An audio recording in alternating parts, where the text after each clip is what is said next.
Dans cet épisode, Maître Daoud, avocat spécialiste en droit pénal des affaires, va cette fois traiter du blanchiment d'argent. Ce phénomène complexe a des implications majeures dans le monde des affaires et bien au-delà. Emmanuel Daoud va nous aider à comprendre les bases du blanchiment d'argent, ses conséquences et les mesures prises pour le combattre. Notre discussion sera directe et informative, visant à vous donner une vue claire et précise de cette problématique actuelle. Restez avec nous, l'épisode commence maintenant.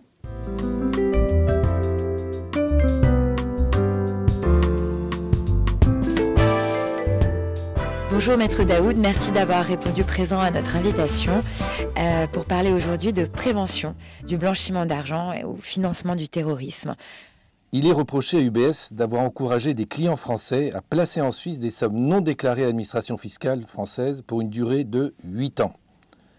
Concrètement, des commerciaux suisses se rendaient illégalement en France afin de démarcher dans des soirées et événements prestigieux, parties de chasse, tournois de golf, soirées à l'opéra, Roland-Garros, place de choix lors de matchs décisifs dans des compétitions de football, des clients français fortunés. En quelque sorte, c'étaient des rabatteurs. Par une décision du 25 juin 2013, la Commission des sanctions de l'autorité de contrôle prudentiel, aujourd'hui autorité de contrôle prudentiel et de résolution, a prononcé 2 sanctions. Un blâme et assorti d'une amende financière de 10 millions d'euros à l'encontre d'UBS France, c'est-à-dire la filiale française de la banque UBS Suisse AG, pour avoir, d'une part, alors qu'elle avait été avertie au plus tard à l'automne 2007 de graves soupçons pesant sur l'implication possible de son réseau commercial dans la facilitation d'opérations susceptibles d'être qualifiées de démarchage illicite et de blanchiment de fraude fiscale, c'est un peu long, mais c'était la qualification retenue, d'avoir attendu plus de 18 mois avant d'entreprendre la mise en place des procédures d'encadrement et de contrôle nécessaires pour remédier à ce risque de non-conformité de son activité transfrontalière. Et par ailleurs, de ne pas avoir contrôlé ni les conditions dans lesquelles ses propres chargés de clientèle avaient été habilités par sa société mère UBS AG à alimenter un fichier informatique géré par celle-ci, ayant pour objet d'indiquer des prospects susceptibles d'ouvrir des comptes à l'étranger, ni l'usage fait le cas échéant de ces habilitations. Dans sa décision, la Commission des sanctions de l'autorité de contrôle prudentiel a précisé que la procédure engagée par elle poursuivait uniquement d'éventuels manquements d'UBS France à la réglementation bancaire relative au contrôle interne, tout particulièrement sur les risques de non-conformité présentés par son activité transfrontalière. L'appréciation de tels manquements reste distincte de celle de la constitution de délits pénaux, dévolus bien évidemment à l'autorité judiciaire. La société UBS AG, société mère basée en Suisse, a fait, elle, l'objet de poursuites par le parquet national financier, pour 2 raisons. Blanchiment de fraude fiscale aggravée, c'est l'article 324-2 du Code pénal. Le délit est aggravé, dit le texte, lorsque le comportement infractionnel est commis de façon habituelle ou en utilisant les facilités que procure l'exercice d'une activité professionnelle. En l'espèce, le blanchiment s'étalait sur une période de 8 ans et était le fait d'UBS AG dans le cadre de son activité de banque. Par ailleurs, les poursuites concernaient un autre délit, celui de démarchage bancaire, c'est l'article L341-1 du Code monétaire et financier. L'article 353-2-1 du même code prévoit que le fait de recourir au démarchage illicite est puni des mêmes peines que l'escroquerie. En l'espèce, pour être le plus concret possible, il était reproché aux commerciaux suisses de ne pas être autorisés à démarcher des clients français car la banque UBS AG ne disposait pas des autorisations nécessaires en France. Ce qui est remarquable, c'est qu'en première instance, les juges avaient fixé l'amende à un montant record de 4,5 milliards d'euros. Donc l'on voit que les risques financiers sont extrêmement importants. Le montant très élevé de l'amende en matière de délinquance d'affaires s'explique par les dispositions de l'article 324-3 du Code pénal. Alors c'est un peu technique, mais on va rentrer dans le détail. Selon ce dernier, l'article que j'ai cité, le montant de l'amende peut porter jusqu'à la moitié de la valeur des biens ou des fonds sur lesquels ont porté les opérations de blanchiment. Les biens ou les fonds de référence sont entendus comme étant les fonds qui ont échappé à l'imposition française et non pas ceux qui ont été dissimulés au titre de la fraude fiscale, comme l'avait pourtant retenu le tribunal en première instance.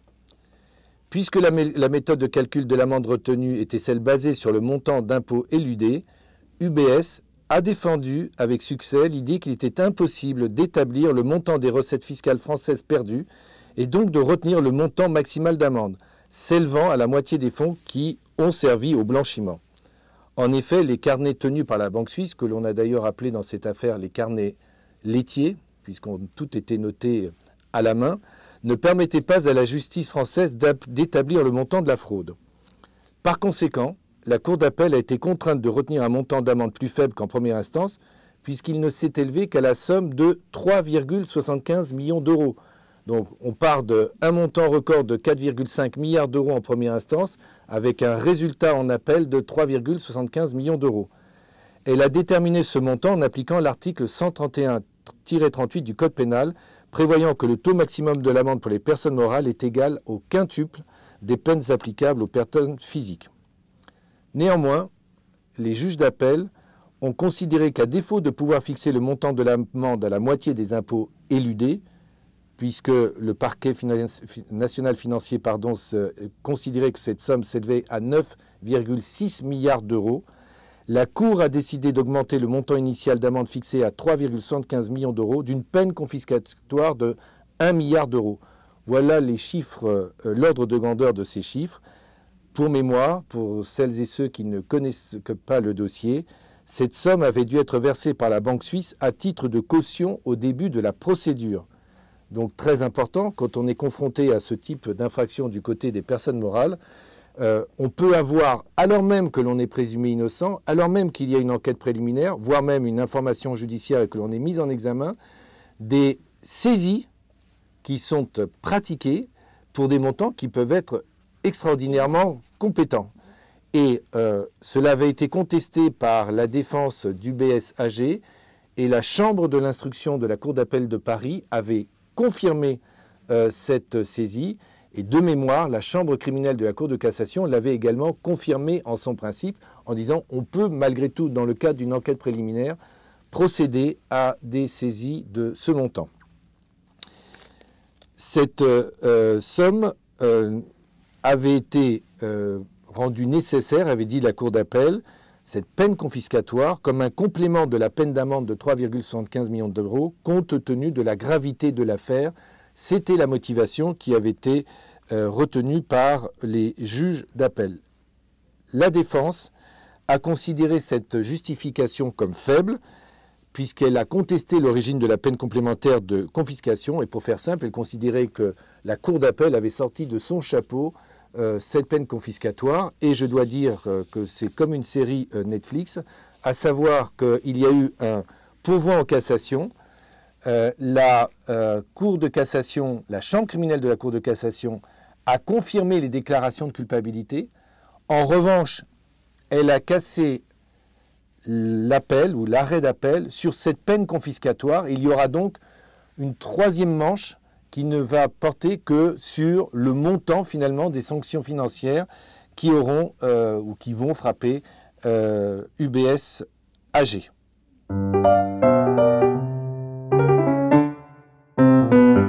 Et alors, quels sont les risques auxquels une entreprise est exposée en matière de blanchiment d'argent et de financement du terrorisme et comment peut-elle les évaluer et les atténuer efficacement ? Il faut d'abord donner quelques éléments de définition si vous le voulez bien. Le blanchiment de capitaux désigne le processus consistant à réintroduire dans l'économie légale des produits d'infraction pénale qui inclut entre autres les activités de criminalité organisée, par exemple le trafic de stupéfiants, les abus de biens sociaux ou encore la fraude fiscale. 3 étapes à retenir. D'abord, l'injection de fonds d'origine criminelle sous forme d'argent liquide dans le circuit économique et financier. On voit ça dans toutes les séries. En droit, ça s'appelle le placement. Puis, seconde étape, la conversion, le déplacement et la dispersion des fonds aux fins de masquer leur origine illégale. On appelle ça l'empilement. Troisième étape, enfin la réintroduction des fonds dans les activités économiques légales, l'intégration. C'est par exemple l'acquisition de biens immobiliers, l'acquisition de fonds de commerce, l'acquisition de restaurants, le développement d'activités qui ont toutes les apparences de la légalité. La lutte contre le blanchiment s'inscrit dans un double objectif. D'une part, prévenir les activités criminelles en les privant de fonds. D'autre part, assurer la solidité, l'intégrité et la stabilité du système économique et financier. Prenons un exemple hors du territoire français. L'on considère par exemple qu'au Mexique, l'argent de la drogue contrôlerait, en termes d'activité légale, entre 20 et 25% de l'activité économique totale, de manière directe ou indirecte. Donc évidemment, lorsque l'on est confronté à une situation de cette nature, il faut que les pouvoirs publics puissent donner des gages à la communauté internationale que le système financier, le système bancaire, le système économique de son pays est exempt de tout reproche, ou en tout cas lutte efficacement contre le blanchiment d'activités criminelles. Et cet argent aussi d'origine criminelle, puisque l'on peut voir aussi, par exemple, aux Pays-Bas, je prends un autre exemple, vous le savez peut-être, les Pays-Bas ne considèrent que la prostitution est une activité légale et que l'on peut être propriétaire, pour parler trivialement, de bordels. En Allemagne, on appelle ça des Eurocenters. Bon, aux Pays-Bas, les pouvoirs publics hollandais, et en particulier la municipalité d'Amsterdam, le fameux quartier rouge, s'est rendu compte que l'argent de la prostitution servait à alimenter le trafic de stupéfiants ou le trafic d'armes, et vice-versa, pour créer des fonds de commerce, si je puis dire cela ainsi, exploitant la prostitution ou exploitant des activités de prostitution. On s'est rendu compte que cet argent-là qui était utilisé était un argent qui provenait du trafic d'armes ou du trafic de stupéfiants. Donc la lutte contre le blanchiment est effectivement la meilleure façon de lutter contre la criminalité, ou en tout cas un outil très, très important et très précieux. Le blanchiment de capitaux est une infraction pénale. Il est défini, et je cite le texte, comme le fait de faciliter par tout moyen la justification mensongère de l'origine des biens ou des revenus de l'auteur d'un crime ou d'un délit ayant procuré à celui-ci un profit direct ou indirect. Les biens ou revenus considérés sont présumés être le produit direct ou indirect d'un crime ou d'un délit, dès lors que les conditions matérielles, juridiques ou financières de l'opération de placement, de dissimulation ou de conversion ne peuvent avoir d'autre justification que de dissimuler l'origine ou le bénéficiaire effectif de ces biens ou revenus. Les fonds blanchis sont ainsi les profits procurés par une infraction dite sous-jacente sur le plan technique. L'abus de biens sociaux, la fraude fiscale, le trafic de stupéfiants, la tromperie, la pratique commerciale trompeuse, tout cela, ce sont les infractions sous-jacentes, les infractions d'origine qui vont produire les revenus qui vont être ensuite, ou les fonds, qui vont être ensuite blanchis, ou en tout cas, dont les délinquants voudraient tenter de les blanchir. Constitue également un délit de blanchiment le fait d'apporter un concours à une opération de placement, de dissimulation ou de conversion d'un produit de l'infraction sous-jacente, et là sont visés les établissements bancaires, les établissements financiers, les notaires, les agents immobiliers, et aussi les avocates et les avocats.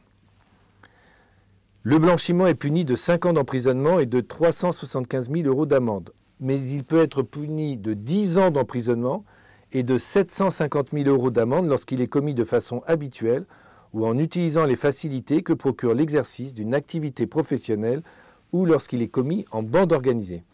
La tentative des délits prévus à la présente section est punie des mêmes peines. Ça veut dire que le fait de tenter de le faire expose à des poursuites pénales qui peuvent être sanctionnées de façon aussi sévère. Sans rentrer dans les détails, il y a quelques mois de cela, avec d'autres confrères, nous avons assuré la défense des intérêts d'un cabinet d'avocats qui était poursuivi pour des faits de blanchiment en raison du comportement de l'un ou de l'une de ses associés, je ne vais pas genrer, qui aurait accompagné des investissements réalisés par un investisseur de nationalité étrangère, investissement dans l'immobilier, et en étant peu regardant ou regardante, étant précisé que il y avait eu une disjonction des procédures et qu'au final, après une information judiciaire, et un procès en première instance qui était aujourd'hui définitif. L'associé en question n'a pas été sanctionné pénalement et sur l'autre procédure qui concernait la personne morale cabinet d'avocats, il n'y a pas eu de poursuite puisqu'il n'y avait pas eu d'infraction ordinaire. Mais on voit que les avocats et les avocates peuvent être inquiétés par manque de rigueur. Je ne vais pas dire de malhonnêteté, puisqu'aussi bien en ce qui concerne la personne concernée, elle a été, c'est le cas de le dire, totalement blanchie et c'est certainement la bonne décision qui a été rendue. Concrètement, à quel risque les entreprises doivent-elles faire attention? Les infractions liées au blanchiment d'argent peuvent prendre la forme de versement d'espèces frauduleux, d'incohérences comptables, d'interposition de sociétés ou encore de transfert de fonds irréguliers. Les entreprises s'exposent alors à des sanctions disciplinaires, pécuniaires et pénales en cas de non-conformité en matière de lutte contre le blanchiment d'argent et financement du terrorisme. L'acronyme que l'on voit partout dans tous les textes, c'est le LCB-FT. Cela veut dire lutte contre le blanchiment d'argent et le financement du terrorisme. Ces obligations sont édictées par le Code monétaire et financier, par les directives européennes afférentes et par le Code pénal.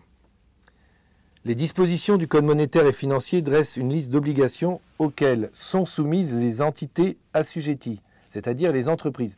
Il n'y a pas d'exception, hein, ce n'est pas dérogatoire, ce sont des obligations auxquelles qu'il faut remplir et qu'il faut respecter afin d'évaluer les risques du blanchiment d'argent et de financement du terrorisme en interne. Les établissements financiers doivent mettre en place premièrement, des dispositifs d'identification et d'évaluation des risques de blanchiment de capitaux et de financement du terrorisme auxquels elles sont exposées. Petit 2, une politique adaptée à ces risques. Et on n'est pas dans la théorie, on n'est pas dans le surréalisme. Il faut vraiment aller en profondeur, être très concret, aller dans les procédures, dans les organisations. Et lorsqu'il y a des enquêtes et des investigations, c'est à l'aune de ce travail d'identification des risques pratiques, des risques concréto-pratiques, que l'on va évaluer ce que l'on appelle dans le jargon de la compliance la robustesse du programme de détection des risques et de leur remédiation. Il faut donc en particulier élaborer une classification des risques en fonction de la nature des produits ou services offerts, des conditions de transaction proposées, des canaux de distribution utilisés, des caractéristiques des clients, des pays ou territoires d'origine ou de destination des fonds. Les entreprises doivent en outre s'assurer de mettre sur pied des procédures internes pour lutter contre le blanchiment de capitaux et le financement du terrorisme, tenant compte de la classification des risques réalisés. Finalement, ce qu'il y a de plus évident, et peut-être faut-il s'y attarder un instant, c'est lorsque les fonds proviennent de pays où l'on sait que la corruption règne, il faut faire plus attention. Lorsque l'on a comme client un dirigeant politique, un chef d'État, un despote plus ou moins éclairé, pas très loin de vos bureaux, il y a eu des immeubles, j'espère que ce n'est pas le cas de celui-ci, qui étaient propriétés de chefs d'État ou de leurs familles qui ont été poursuivis dans ce que l'on a appelé les procédures des biens mal acquis. Et donc dans le 16e, dans le 8e, dans le 17e arrondissement, dans le 16e arrondissement, dans le 7e arrondissement de Paris, il y a des immeubles entiers ou des appartements qui ont été acquis de façon, on va dire, un peu rocambolesque et avec des fonds qui finalement provenaient des trésors publics des pays dirigés par ces individus. Donc il faut déterminer un profil de la relation d'affaires. Un profil de la relation d'affaires, ça veut dire à qui ai-je affaire? Qui est le client? Qui se dissimulerait derrière telle société offshore? Permettant d'exercer les mesures de vigilance pertinentes en tenant compte du volume et de la nature de leur activité, ainsi que des risques présentés par les relations d'affaires qu'elles établissent. En vous parlant, je me souviens d'une anecdote, si je puis l'appeler comme ça, ou d'une expérience. Il y a très longtemps, dans le premier cabinet dans lequel j'exerçais, un jeune avocat est venu me trouver pour m'expliquer qu'il était super content parce qu'il avait un client qui lui proposait de lui verser, on est avant l'an 2000, donc en francs, la somme de 400 000 francs d'honoraires, de rémunération d'honoraires, pour encaisser un chèque sur son compte CARPA. C'est-à-dire que le seul travail qu'on lui demandait de faire, c'était de prendre ce chèque, de l'enregistrer dans le compte professionnel des avocats qui s'appelle le compte CARPA, pour ensuite, j'imagine, émettre ce chèque à destination de bénéficiaires ou X ou Y. Et vraiment, il était de bonne foi, certainement très ingénu, certainement manquant d'un peu de bon sens, et nous nous sommes félicités, associés du cabinet de l'époque, qu'il ait eu, sinon la prudence, en tout cas le bon sens, de venir nous voir. D'ailleurs, pas pour nous demander un avis, malheureusement, mais pour se féliciter de ce magnifique dossier. Donc, nous l'avons dissuadé, évidemment, et heureusement pour lui, ce chèque n'a pas été encaissé et il a pu continuer son activité d'avocat à ma connaissance, mais ça remonte à il y a très longtemps, puisque c'est au moins depuis, c'est un souvenir de 25 ou 28 ans, voyez-vous. Ces entreprises assurent également, doivent assurer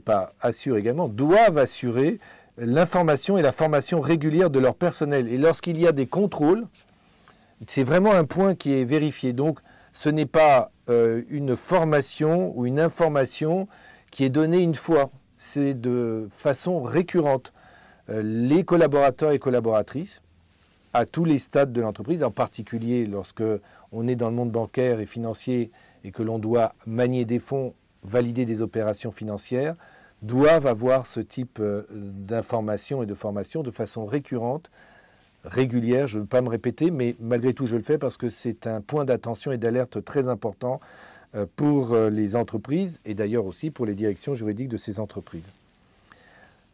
Lorsque l'entreprise prend connaissance de l'existence d'une opération qu'elle soupçonne d'être frauduleuse, elle doit, en vertu des dispositions de l'article L561-15-1 du Code monétaire et financier, effectuer une déclaration de soupçon.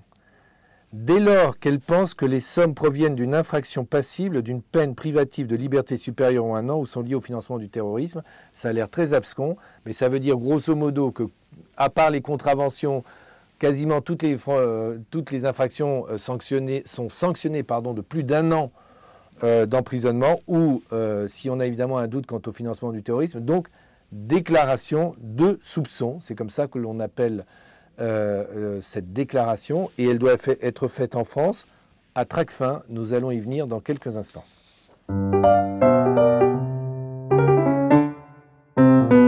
Alors justement, en cas d'enquête ou de soupçon de blanchiment d'argent ou de financement du terrorisme au sein d'une entreprise, quelles sont les étapes à suivre et quelles sont les meilleures pratiques pour coopérer avec les autorités tout en protégeant les intérêts de l'entreprise ?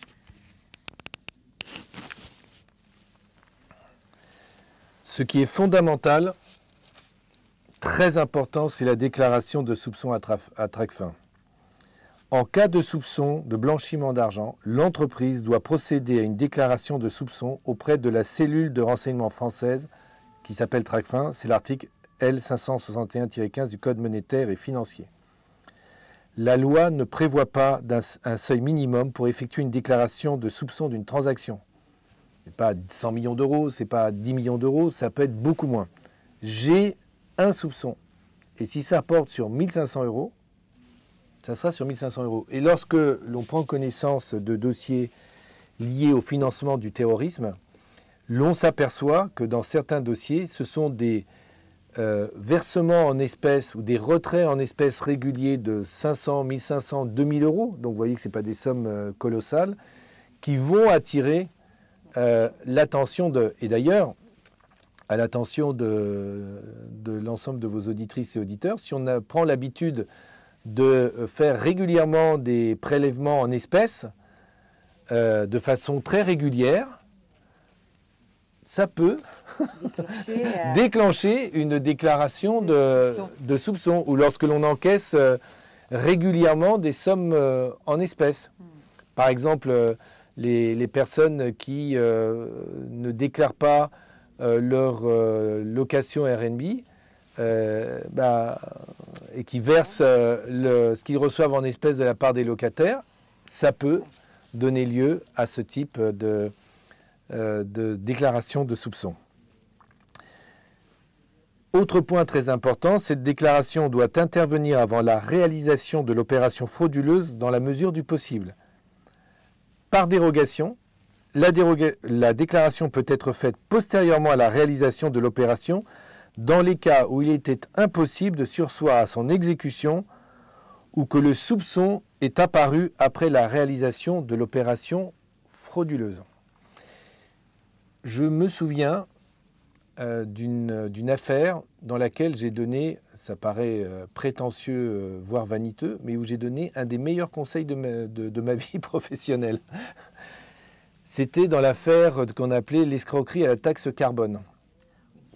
Donc en ce moment, il y a une série sur Canal avec Vincent Lindon. On a eu beaucoup d'affaires, beaucoup de procès retentissants, qui d'ailleurs, pour l'un d'entre eux, n'est pas encore une affaire qui n'est pas encore terminée. Ça a mobilisé les juges financiers de façon très longue, le parquet national financier également. Enfin bref, il y a eu beaucoup de moyens qui ont été, le parquet financier, pardon, beaucoup de moyens qui ont été mis en œuvre pour mettre fin à l'escroquerie, mais surtout pour essayer de poursuivre celles et ceux qui étaient les fameux escrocs à la taxe carbone.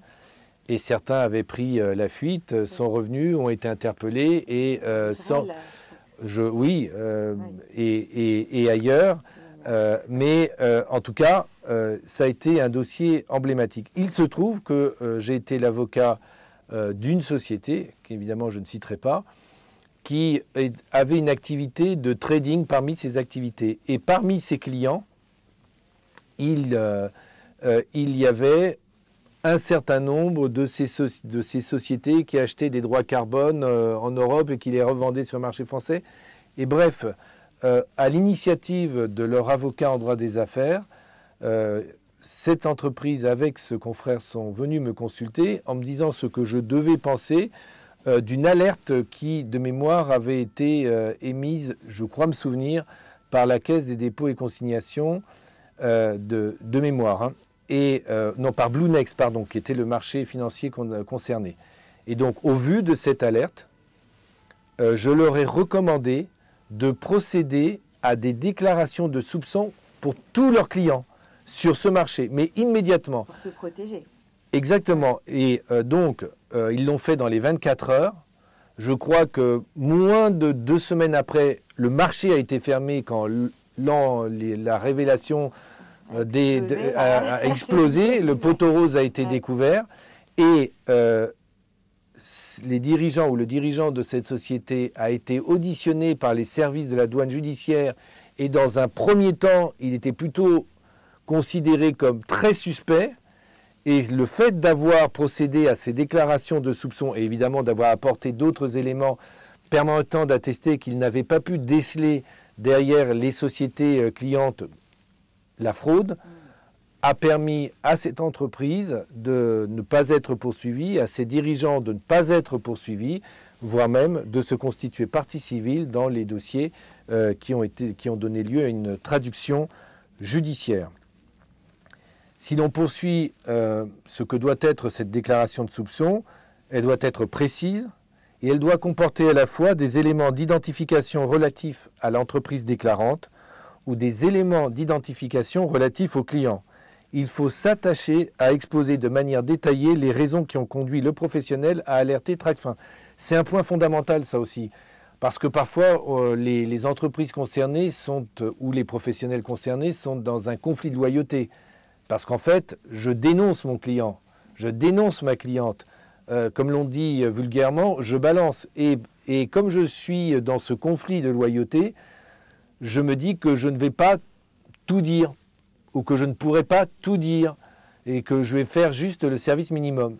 Je dis que c'est une erreur, un mauvais calcul à court terme, moyen et long terme, parce que ça peut retomber sur le pied de l'entreprise et vous pouvez vous retrouver vous-même poursuivi pour ne pas avoir fait des déclarations suffisamment détaillées et donc d'avoir dissimulé. En tout cas, c'est l'option qui peut être prise par les autorités de poursuite. Ce qui caractérise aussi cette déclaration de soupçon, on l'ignore peut-être, c'est qu'elle est confidentielle. Elle n'est pas accessible à toutes les administrations. C'est l'autorité judiciaire qui, sur réquisition, va obtenir le contenu de cette déclaration auprès de Tracfin. Le service concerné, Tracfin, peut communiquer les informations recueillies au service de police judiciaire, à l'administration des douanes, aux services de renseignement spécialisés, par exemple la DGSI, puisqu'il s'agit de lutter contre le terrorisme, à l'administration fiscale, si les faits sont susceptibles de recevoir les qualifications de fraude fiscale et de blanchiment de la fraude fiscale, aux autorités de contrôle, donc AMF, l'autorité de contrôle prudentiel, les ordres professionnels et les instances représentatives nationales. On peut imaginer que l'ordre des experts comptables, la chambre des notaires, j'espère pas trop souvent l'ordre des avocats, sont susceptibles de recevoir ce type de notification. Et évidemment, c'est important aussi aux cellules de renseignement financier étrangères, parce que lorsqu'on est une entreprise franco-française, bon, ça n'a pas beaucoup de conséquences, mais si on a des activités à l'export et qu'on a des filiales à l'étranger, on peut se retrouver dans un dossier qui peut s'avérer d'une grande complexité avec des répercussions passablement graves. Les professionnels concernés ont une interdiction absolue de porter à la connaissance de leurs clients ou de toute autre personne, exception faite des tiers autorisés, c'est la CNIL, par exemple, le fait qu'une déclaration de soupçon a été émise auprès de Tracfin ou de donner des informations sur les sites qui lui ont été réservés, sous peine d'une amende de 22 500 €. Alors, c'est peut-être pas grand-chose, mais ce qu'il faut retenir aussi, c'est que si je donne l'information, si je dis « je vous préviens, j'ai donné, j'ai fait une déclaration de soupçon, si vous avez des trucs, planquez-les », je peux être poursuivi. Et là, on a beaucoup de mal à retenir votre bonne foi. Les évolutions réglementaires futures, si on essaye de faire un peu de prospective, les procédures de déclaration de soupçon ainsi que les sanctions applicables en cas de non-respect des normes de lutte contre le blanchiment de capitaux vont évoluer dans les prochains mois en raison de l'adoption d'un nouveau paquet législatif européen. Grosso modo, sans entrer dans le détail, ces évolutions devraient s'axer sur les points suivants. Renforcement des mécanismes de détection et de déclaration de soupçons s'agissant de l'organisme en France, ça sera Tracfin. Le volet préventif, renforcement des mesures de vigilance afin de limiter la vulnérabilité associée à certains secteurs. Alors on s'est rendu compte par exemple que à la suite ou pendant le temps de la pandémie Covid, que le secteur de la santé publique était un secteur vulnérable parce qu'il y a eu énormément d'escroqueries pendant ce temps-là. Donc il faut renforcer les mesures de vigilance pour des secteurs dont on ne pouvait pas imaginer dans un premier temps qu'ils pouvaient être exposés à ces risques de blanchiment. Et évidemment, le volet répressif pour qu'il y ait l'effectivité des enquêtes et de poursuites à l'encontre des entités assujetties. Ça veut dire très clairement que l'on va serrer à nouveau la vis et que l'on considère qu'il faut aller plus loin dans la répression. Quelques mots, si vous m'y autorisez, sur les étapes du contrôle par les superviseurs nationaux, c'est-à-dire lorsque, par exemple, l'AMF ou l'autorité de contrôle prudentiel fait une enquête, l'entité contrôlée, donc par exemple une banque ou une compagnie d'assurance, reçoit une lettre d'assujettissement de la part de l'autorité, l'informant du lancement de la mission de contrôle qui peut se dérouler sur place ou sur pièce. Dans le cas d'un contrôle sur place, les agents de l'autorité passent plusieurs jours dans les locaux de l'entité, font passer des entretiens et formuler des demandes de communication de documents. Un point d'attention, il ne faut pas attendre que ça vous arrive pour vous y préparer. Donc, ça fait partie de la prévention des risques pour les entreprises.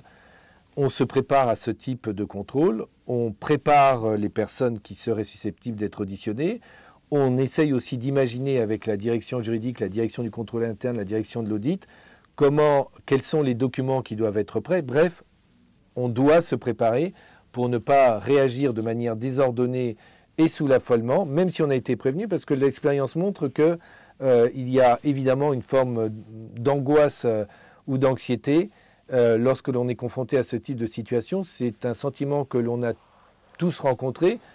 Même quand on n'a rien à se reprocher, le fait d'être contrôlé, on se dit « Zut, est-ce que j'ai fait quelque chose ?» C'est exactement la même chose. Il convient de répondre dans la mesure du possible rapidement aux demandes du régulateur et de coopérer avec les agents.